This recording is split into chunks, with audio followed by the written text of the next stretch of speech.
Miracles Hangouts. I got a little bit of a late start there, so the beginning of this video will probably be a little bit glitchy, but that's part of the material world. How are you this morning, Stephen? I'm doing really well. It's a beautiful morning here. It's kind of breezy. It's kind of sunny. So yeah, it's nice to be here in the mountain again for another day. How are you? Really good. And of course, I'm in Chicago, the greater Chicago region, and it is hot and sweaty here for us in the Midwest. And I guess it's going to amp up for another 3 or 4 days. How's the mountain as far as temperature zone, etc.? Well, it's not nearly as humid as it probably is there. Like I don't miss the humidity that was in the I was staying in Northwest Indiana. That's where I was born and raised. So I don't miss that. It's actually very moderate here for the most part. The people here complain as they do everywhere, but it's really not nearly as bad. Yeah, I can recall, Arizona and California, Mhm. the entire West Coast, even when you start getting as far west as Colorado, things dry out nicely, and that does help you, especially late in the day when your butt is dragging from high heat and humidity like we have in this region. And when I was a younger person, I used to go out and bale hay in this kind of weather, and it's really not something that people can conceive of until you've actually done that. If you've lived on a ranch or a farm, then you know what that's all about. But trying to share that experience with people frequently, like everything else in life, it's kind of like you have to be there in order to appreciate all of the circumstances for all of the things that we do in this world. hmm Yeah, absolutely. You're talking about baling hay. I was thinking about how we're making a garden right now at our place, and we're just like digging trails through the yard and planting around the trails so that we can have like a nice little garden and start growing tomatoes and cucumbers, and we have like some sunflowers growing, different things, and we got a hammock out back, and so we're just sort of creating our own little heaven on earth over here. And there's nothing wrong with that. And that loops into the subject that we have arrived at for our discussion today, which is the happy dream from A Course in Miracles. And this is a very, very interesting part of the Course because a lot of people imagine that if you work with A Course in Miracles, you're suddenly going to have all of your challenges in life vanish overnight. And that really is ultimately the goal, undoubtedly. But the reality is that we have to recognize that a lot of times what the Course is telling us is all about a different process going on than the one that our ego gloms onto and imagines, oh, I'm going to get money, I'm going to get this, I'm going to get that, I'm going to get all of my problems fixed by pursuing A Course in Miracles. And then after a few months of not seeing that show up, they get frustrated and disengage for a while. But ultimately, everybody eventually will come back to the Course once they have started the journey, because you just have to grow up enough in order to be able to actually recognize what the Course is trying to communicate to you. Absolutely, that's really well said. I'm learning so much just from delving into the course and delving and having these hangouts and talking to you about this because you've been working with it for so long.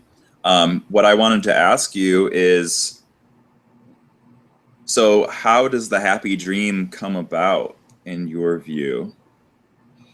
Well, I think that most of us, especially in our early studies of the Course, we're trying to reconcile two different realms, two different worlds. And that's what creates a lot of chaos for us and a lot of inner turmoil. So when you first start working with A Course in Miracles, it is not unusual to all of a sudden have a lot of things that have been deeply buried in your subconscious, or things that you're in denial of, that come to the surface. Um, on the larger scale, the happy dream in reality is a shift from the material realm into the realm of spirituality. And the easiest way to perhaps share that understanding is when we start to really look around us and recognize that this disaster, or seeming disaster, that we're surrounded by, all the turmoil, all the earthly disasters and unpleasantness and frustration and animosity, all of these things are not real. And that is something that we are very resistant to the idea of accepting that. But once we start to lighten up a little bit and allow that thought to become a seed from which we can grow, we start to realize that we're watching a movie that we are projecting in our mind's eye. So this movie has become so engaging that we believe that we're a part of that movie. And that's what creates all of our misery and unhappiness, is that we feel like this is a world that is real, and we are doomed to have to reconcile things that are not reconcilable. So that first stage is to recognize that it is a dream. And then the second stage is that awakening to that realization that in truth, you live in a state of perfect peace, because you have lifted yourself up to the point where you're beginning to identify with spirit and not with your physical body. So that is the doorway to the happy dream. And so when you mention shifting our sight from the material to the spiritual, the thing that comes to mind for me in the way that I've been implementing the Course is finding the beauty within this realm too. It's not about trying to escape. It's not about trying to exit the training ground, the learning ground, because it says this is a course in mind training. And my idea of it is that the Holy Spirit uses the world that we live in order to bring us to that higher level of divinity, that we don't have to try to separate out of it or dissociate out of the world. Is that how you think of it as well? Oh, absolutely. Absolutely. One of the things that happens when we're starting to work with the Course is, just like you said, there's this process of trying to reconcile these two realms. And you can't just block off your consciousness from being engaged in that physical realm. The thing that I have found that makes it much, much, much more easy for me is to not be attached to form in any way, shape, or form. And by that, what I tend to do is, like, instead of looking at a beautiful tree on a mountainside, a beautiful sunset, a rainbow, all of the things in this material world that appear to be very beautiful or very harmonious or very celestial, what I do is I trigger myself with the idea that this is not the physical form. So instead of saying, gee, that's a beautiful sunset, what I tend to do now is to say, gee, that's a beautiful thought. about a sunset. And that way you're taking a step back from putting all of the emphasis on the physical realm. Because if you stand there for 10 minutes, that sunset's going to change and then be gone. And that's true with everything in the physical universe. It is always transient. But the eternal sunset that exists in the mind and the eye of the divine is always there. It's an ongoing presence. And so that beautiful sunset is not an exterior event. It's merely a reflection of an interior condition, an interior idea that my divinity has created in eternity. So it's never going to be violated. It's never going to disintegrate. It's never going to fall apart. And that really is how we have to approach A Course in Miracles, is to recognize that a physical experience is a reflection of an idea or a thought. And so therefore we can live in what appears to be two realms and slowly start to withdraw our attention, attachment to the physical, and start to lodge it and plant it in that realm of ideas, thoughts, and beliefs that are part of our own eternal spiritual being. Yeah, absolutely. And that's just a topic that I love to cover with people when I talk about the Course now, because we have to make sure that, like, what we're suggesting is not a withdrawal from the learning ground, the training ground that is used by the Holy Spirit in this world.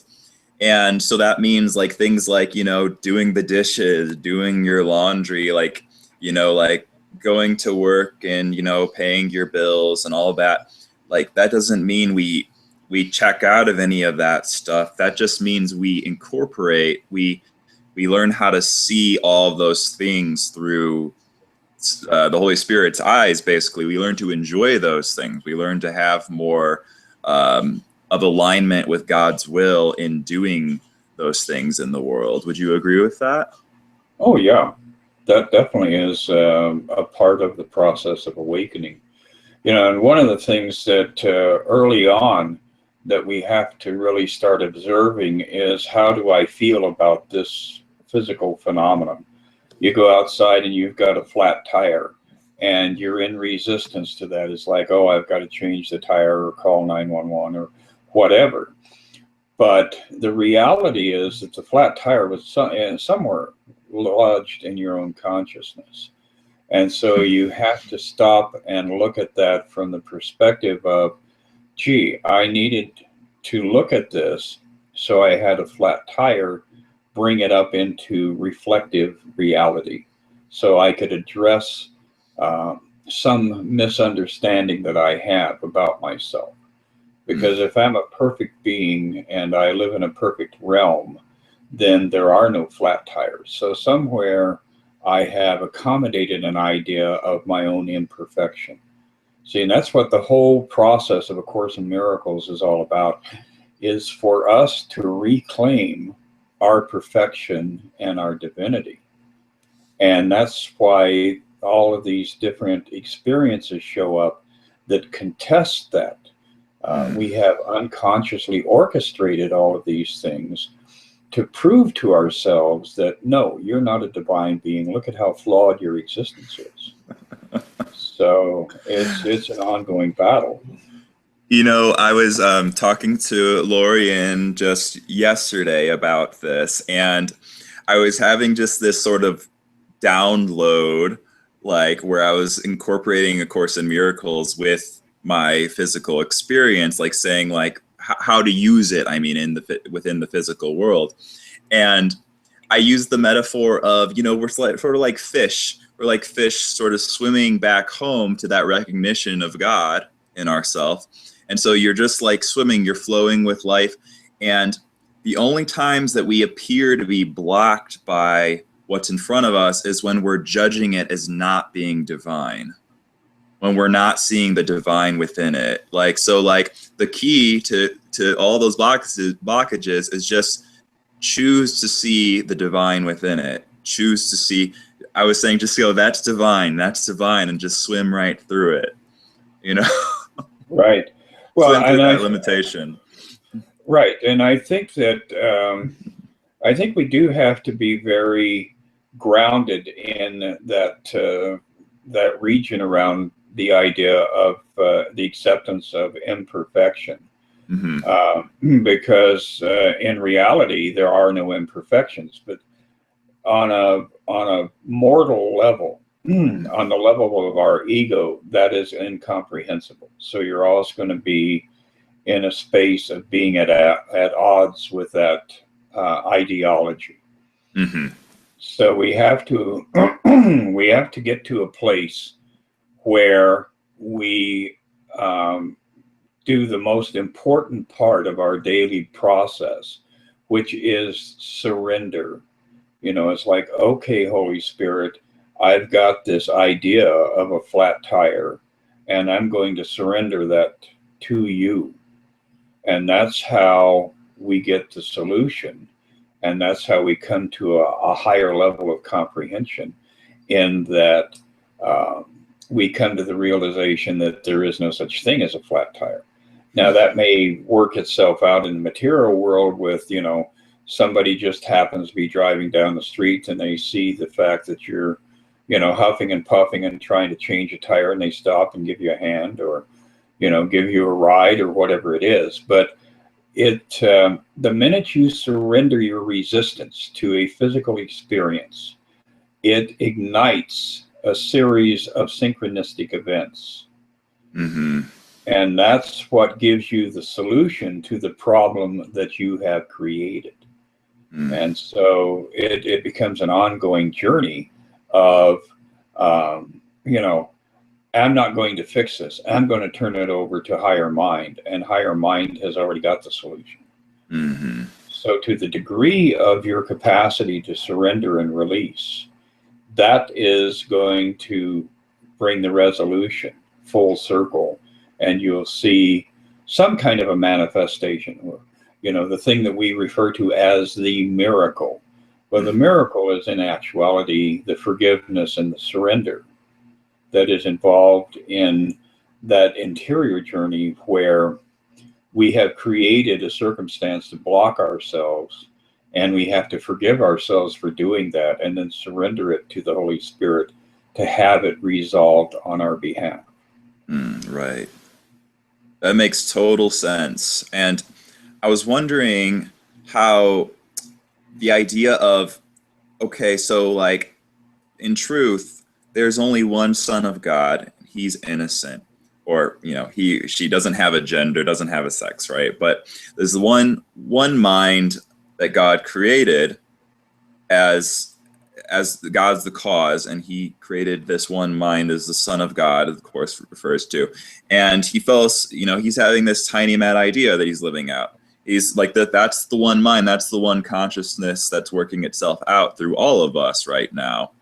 And I'm wondering how the idea of responsibility factors into this. How do you find that it does any good to say, well, I'm responsible for dreaming this dream? Well, yeah, I think that is the first thing that has to occur, is that we have to be willing to accept the fact that this was not forced upon us. You know, the old ideas about God were always a vengeful and completely batshit crazy psychotic being who would create this hideous set of circumstances and then tell us that, oh, I love you, you know, here, you've got a flat tire, but I love you. So we do have to start reconciling all this crap that we've built up over millennium about identity and about what God is and about who God or who we are within the context of God. You know, and we have to also at some point come to that realization that God is first cause, and that is the only distinction between God and God's creation. In other words, we are in fact God in expression. So the only, but you do have to at the same time remain conscious of the fact that you are not first cause, that God created you. You did not create God. And until you are able to accommodate that and then go to that next level of saying, and look what a screwed up situation I created, God help me uncreate this mess. See, so it's definitely a twofold process. And it is very, very necessary that we recognize our culpability and not condemn ourselves, but again, come to that place where we can surrender our guilt, forgive ourselves. And within that is the most important part of Course in Miracles. If you want forgiveness, if you want to surrender your ill deeds, that is absolutely not going to happen until you forgive everybody else on the planet. So Adolf Hitler, Hillary Clinton, Donald Trump, Mickey Mouse, it doesn't matter. Anybody that you are seeing as less than Christ incarnate is going to be a blockage for your own sense of culpability. And you will carry guilt with you as long as you are projecting guilt on people around you. So this is not, a nice walk through a daisy field. The journey of A Course in Miracles, you're going to climb to the top of the freaking Matterhorn on your hands and knees because we have created those circumstances that we have to undo. So you have to look at everybody with that ability to say, this is a dream, this is not real, this is stupid, we don't need this, and I forgive everybody I encounter for every misdeed that it appears that they are embracing or that they are projecting onto me.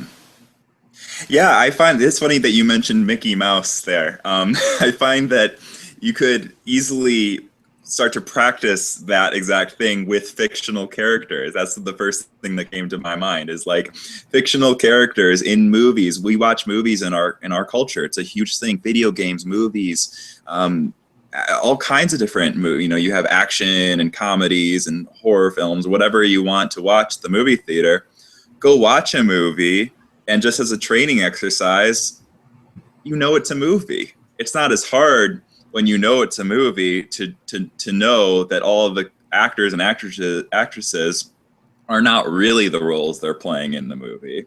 They're actually innocent of all the horrible stuff they might be doing, say in a horror movie or whatever it is. And you can apply that to life. Oh, exactly. Right? Yeah, that is, there's kind of a dualistic thing going on here. Number one, it is a movie, and we got lost in that reality. In other words, we got sucked into the movie believing that it's real, number one. Number two, a very prevalent theme throughout A Course in Miracles and through most enlightened text. You will find this repeated over and over and over again through the Judaic tradition, through Islamic tradition, through Christian tradition, through Hindu tradition. The whole story is a dream, and you have to look at how a dream works. You go to bed at night and you fall into a deep sleep, and you have this extended dream populated by a cast of 10,000 people. You wake up in the morning and you realize, oh, it was just a dream. But do you stop and contemplate the fact that all of these characters came out of your mind? See, this is where reality is reflected in our surroundings. So it is our mind, the one divine mind, of Christ, that has created this movie that is a dream that we are participating in. So we have to realize that appearance of all these different characters is just a projection within that one mind. Yes, absolutely. I was just thinking about the Course and how it talks about you are not special. That idea of really in reality, we are of the same mind because we are both expressions of God. And so in reality, there appears to be two bodies here that are expressing to one another through this Google Hangout. But in reality, we're actually of the same mind, which is why we can talk about this stuff, which is why this stuff resonates with us so much. And there's also the idea in A Course in Miracles that we all have a special function. I'm curious of your thoughts on the special function at this level. Well, even though we are all one and part of the one mind, part of the one consciousness, we tend to look at things like that in a very linear way. And so it's very difficult to accommodate those kinds of ideas in that realm of spirit. Because when you enter into the realm of spirit, when you actually touch the hem of the garment, as was stated in the New Testament, that point of enlightenment that comes from that contact, and the contact is meditation, stilling the mind. But that realization comes to you that spirit is abstract in nature. So the more you can become comfortable with the idea that that the true universe is to a certain degree holographic, but it goes far beyond that. And within that, everything that exists is as one in a abstract state. So that makes it very easy then to comprehend how we are all participating in a process that we are all fully engaged in, and every one of us here does in fact have a role that we have to participate in order to resolve the illusion of separation. So it's a very temporary state within that idea that we do have to participate and fulfill our role, because the only reason we have a role is because we created a separate identity, as a sense of self apart from the entire cosmic phenomenon.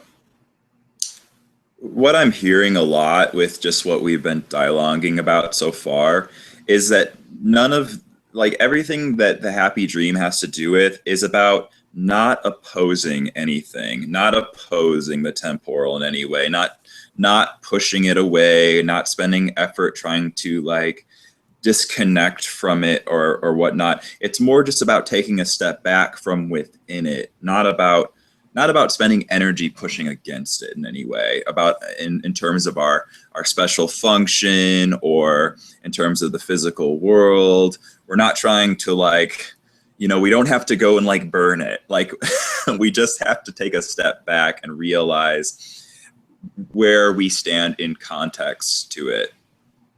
Is that correct? Would you say? Oh, absolutely. Yeah. If you do feel compelled to burn it, there's an event every year in California called the Burning Man. Oh, yeah, I want to try that actually. It's pretty groovy, and yeah, you can set everything on fire and watch it all go up in smoke and flames. But getting back to the truth of the matter, the reality is that the reality we have created, this false reality, is like a Chinese finger puzzle.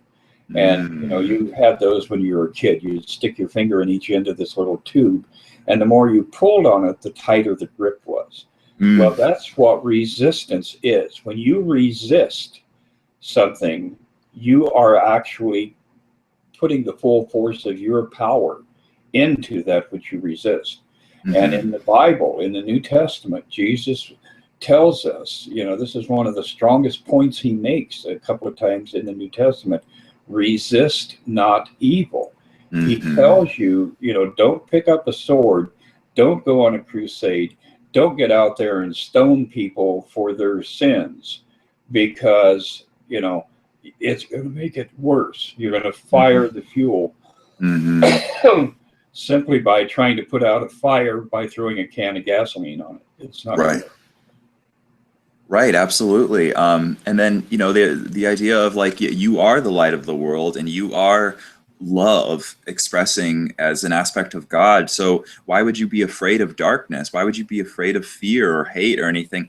Face those things and really, I don't know if embrace, would you agree with embracing it, like embracing or just sharing love with it? Well, yeah, I think that we can dispel the appearance of evil simply by pouring love into it. Hmm. Um, but we also have to honor the degree of our own personal evolution. You know, Hmm. the more you are still attached to your ego, the more you're going to fall into that protective stance and try to protect your body and protect your belief systems.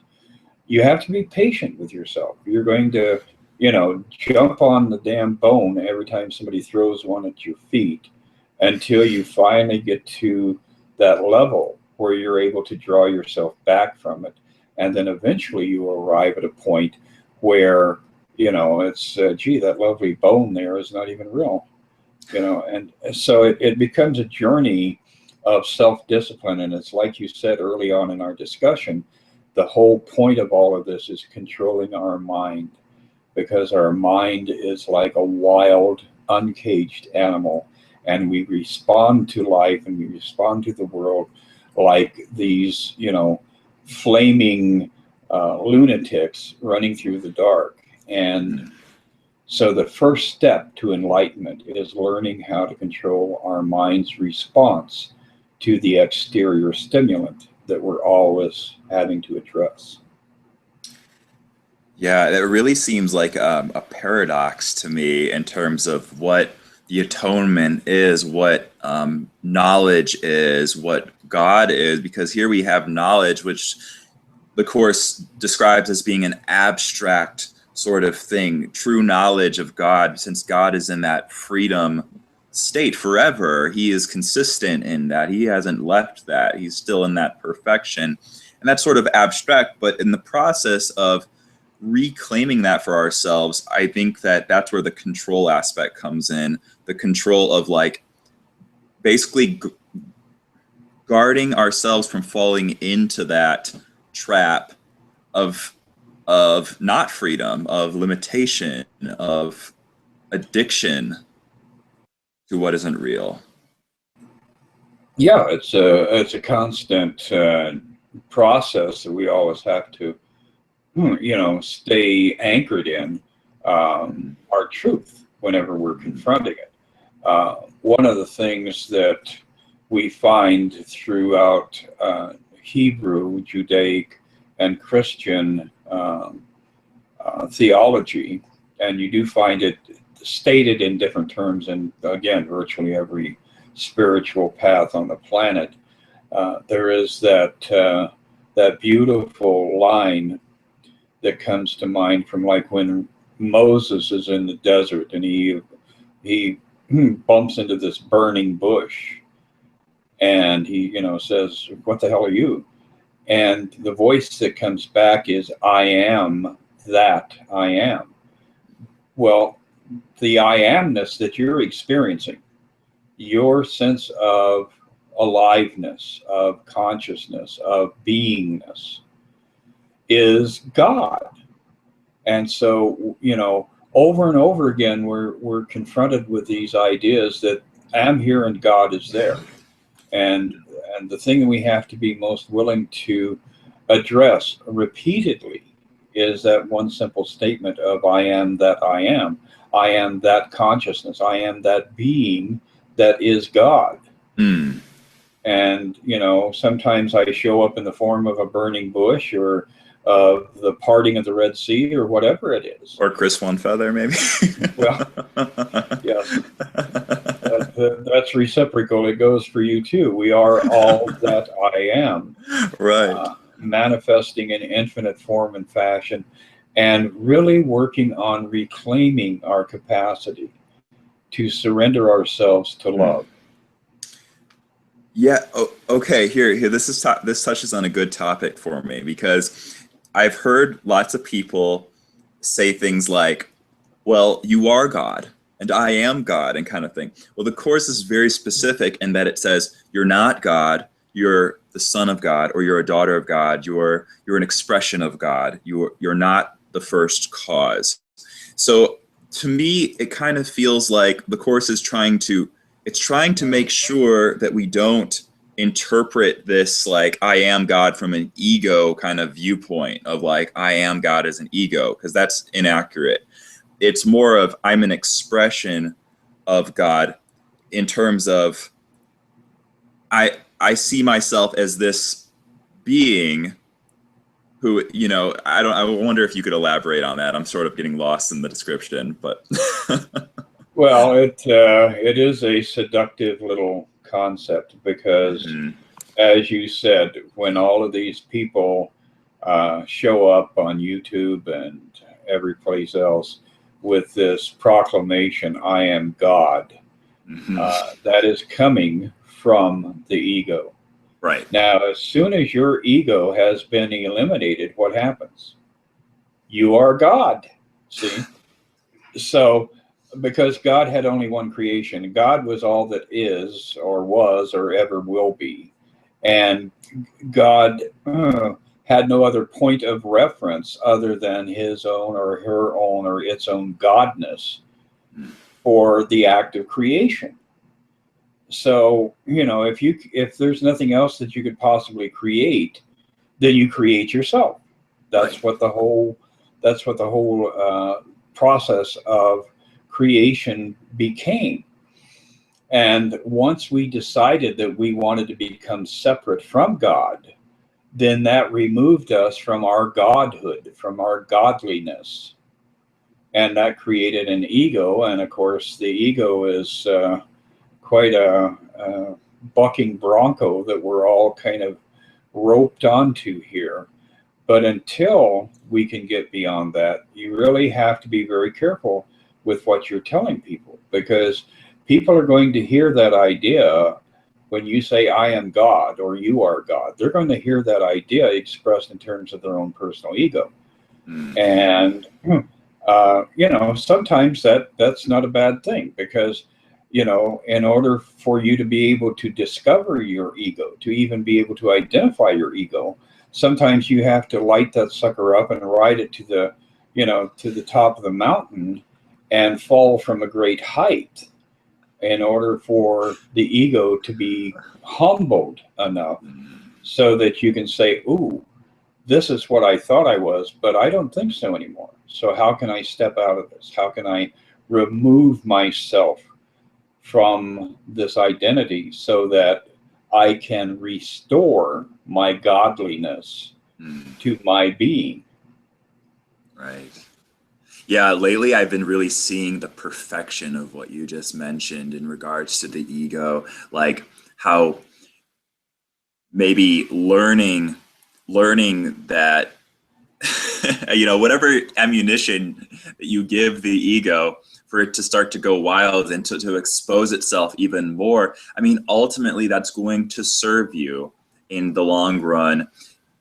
I'm not advocating to go on an ego spree and do that. I'm just saying that if you do allow your ego to do that, and you're maybe new to discovering what your ego is, that will ultimately assist you in your journey to discovering what is beyond your ego. Exactly. That's that's kind of a very simplified concept for A Course in Miracles. It is in reality a journey to the discovery of ego as opposed to your true self, and that is the miracle.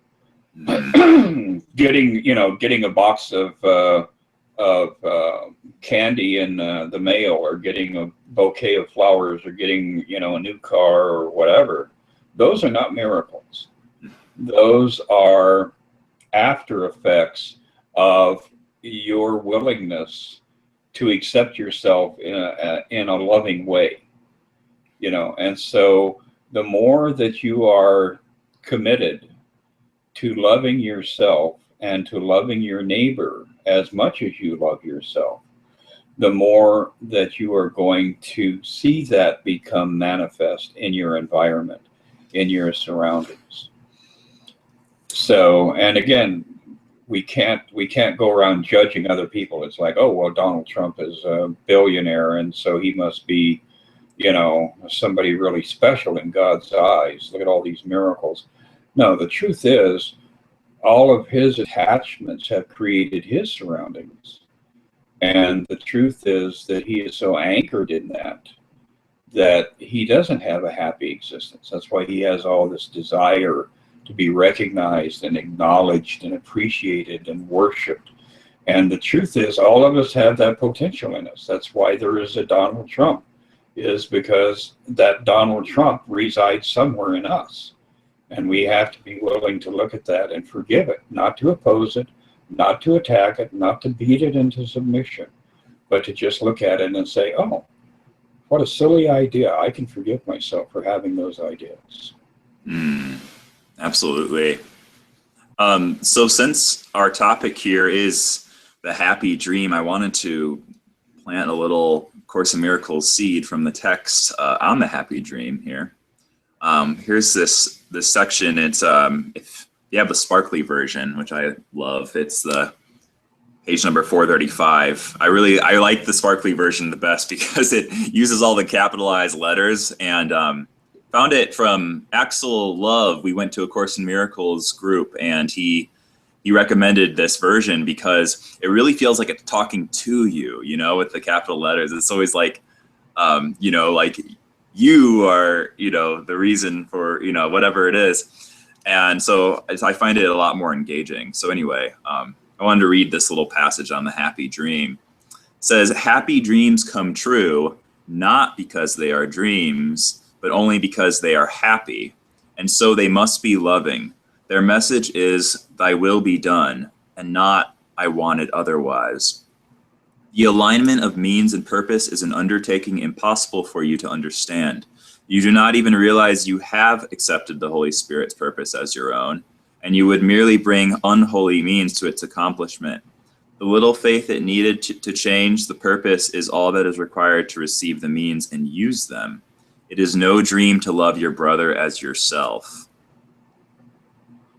That's very on point about this particular section. And, we're dealing with chapter 18, which is the passing of the dream, which is not so much substituting a bad dream for a good dream, but is really in truth about taking our current comprehension of life and allowing it to be changed for us so that we're seeing through the illusion. And what is the next step in that process? Well, of course, it's waking up and exiting the dream. Getting to the point where you realize, oh, I'm in a theater. I need to get the hell up and walk out of the theater in order for me to be returned to my reality. Now, throughout the course, we're taught, we're given this idea of the holy instant. And the holy instant is merely that moment in time when you stop thinking about me. Even if it's only for a millisecond, if you can disengage from me in that spark of a moment, you have transformed your identity from this little self to the realization of the infinite self. So the holy instant is a very important part of the process, but that can be, again, something that becomes problematic in the journey. So going up 2 paragraphs here, it says in that same part about the happy dream, it says, never approach the holy instant after you have tried to remove all fear and hatred from your mind. And this is really, really, really a very vital part of A Course in Miracles, because it gets us away from the idea that we can fix the problem that we have created. Yes. So you have to be willing to say, okay, I cannot fix this. But I will turn this over to the Holy Spirit. Ambulances are coming. Yes. The more I talk, the worse it's going to get, I'm sure. Yeah. But the whole process is something that is done on our behalf. And that's what we really have to go back and look at over and over and over again, because our ego has a solution for everything. And all that's going to do is create more chaos. So we have to stop trying to prepare ourselves to experience that connection with God and just completely surrender and know that the Holy Spirit has no other function. That is its only function, is to bring you back into your truth. And so once we get into this and look at it from all the different angles, we realize that our ego is going to be conflicted with virtually every line in A Course in Miracles. And so we have to be willing to step aside from our identity as an ego, and from our need to protect our ego, and our need to,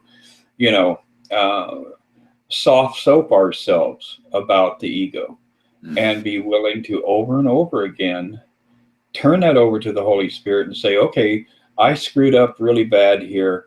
I need that connection with God to remember God.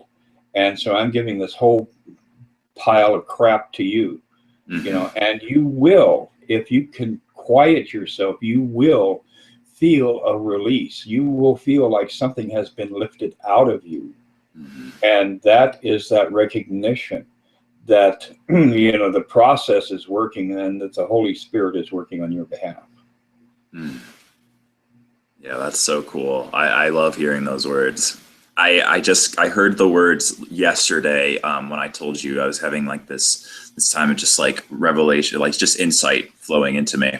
And the words I heard really clearly were, stop trying to change yourself. Stop trying to change yourself, because by trying to change yourself, that means you're still addicted to trying to like fix it. You're trying to analyze it. You're trying to improve the situation when you don't need to improve it. It's already done. It's already as it is. And if you can zoom out of that, or you can just learn how to step aside, as you said, see the perfection in what already is. Because oftentimes I think we zoom in on just one little piece of the puzzle, and we're not seeing the entire puzzle for what it is. We're not seeing the beautiful perfection of, we're not seeing all of creation for what it is when we're just zooming in on our story of it. Yes, absolutely. And it's very important, again, to just over and over reinforce that idea in your internal dialogue. I can't fix this, so I'm just going to surrender it to the Holy Spirit. And the more you do that, the faster you will see elements within your life start to be resolved.